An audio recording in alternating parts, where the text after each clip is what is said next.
Ah, yes, so I've heard. So young, and yet you've already got quite the reputation. Wait, are you Outlanders? Yep, we're travelers who just arrived in Natland not too long ago. No, I mean, I was aware that you're travelers. It's just no one told me that you're Outlanders. No, the only thing she said is that a new hero had pledged himself to the plan. But we'd need to forge an ancient name to ensure he'd be able to return safe and sound. And she did mention that it would be quite difficult to forge an ancient name for them, but at the time, I thought she was just commenting on my skills. But I seem to understand where the true difficulty lies now.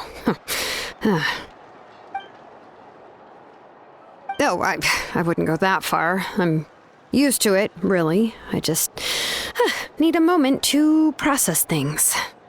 The Pyro Archon's requests are always difficult to fulfill, and we used to argue a lot. Honestly, it's probably for the better that she didn't bring this up at the time. Anyway, I can't argue with her if she isn't here, and it'd be pointless to take my anger out on someone else. But, just because I understand her rationale doesn't make me any less upset, after all. She must have known that forging an ancient name for an Outlander is an impossible task. It's impossible?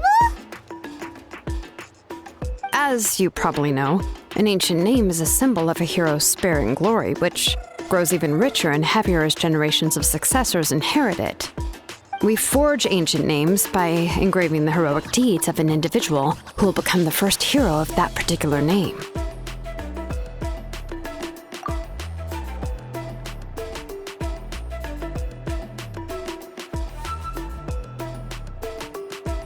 But they were all performed outside of Natland, correct? Yeah, that's right. Then those deeds haven't been recorded by the Night Kingdom.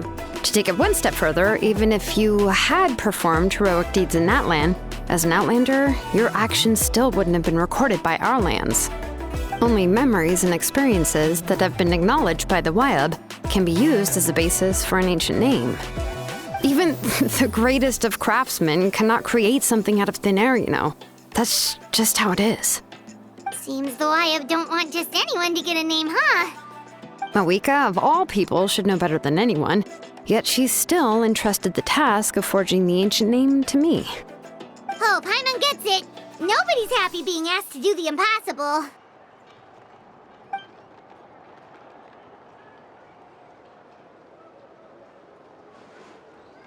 Ugh, don't remind me.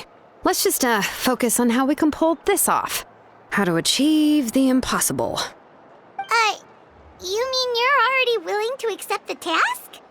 Well, what else can I do? What's happened is already done, and it's not like I can outright defy the order of my Archon. If she gave me this order, then she believes the ancient name is an indispensable part of her plan, and that I'll be able to find a way to make it happen. In other words, the order is an affirmation of my abilities. Whoa, not only has she accepted the task, but now she's looking for silver linings?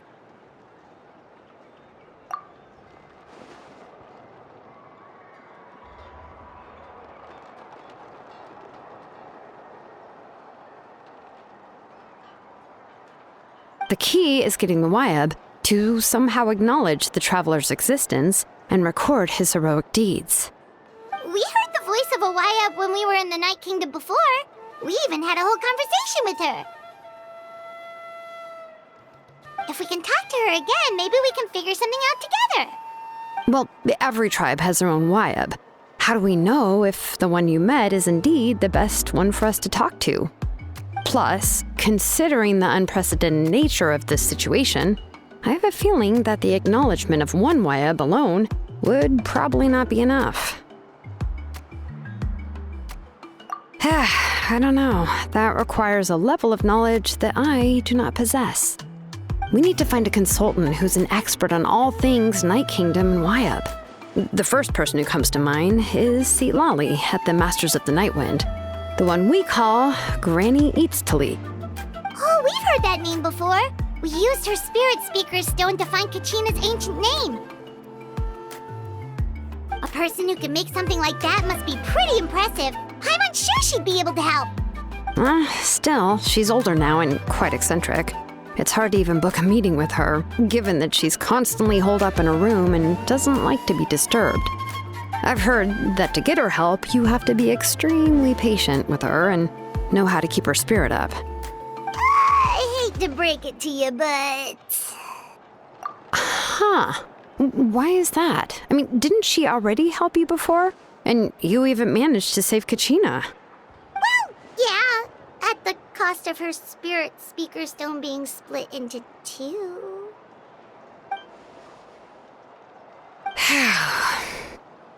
Great going, Moeka. We're already off to a rocky start here.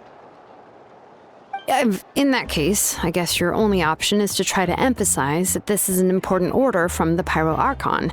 Hopefully, Xilonen would still want to show respect to the Archon. I'll also write you a letter on your behalf. If you can find someone to deliver it and mention some good things about you, then that should help too.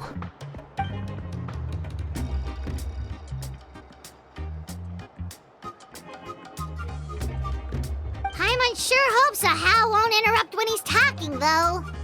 All right, Kanich is a seasoned negotiator. I trust that he'll know the best things to say. Please just give me a moment to write the letter, and we can meet up near the Statue of the Seven later.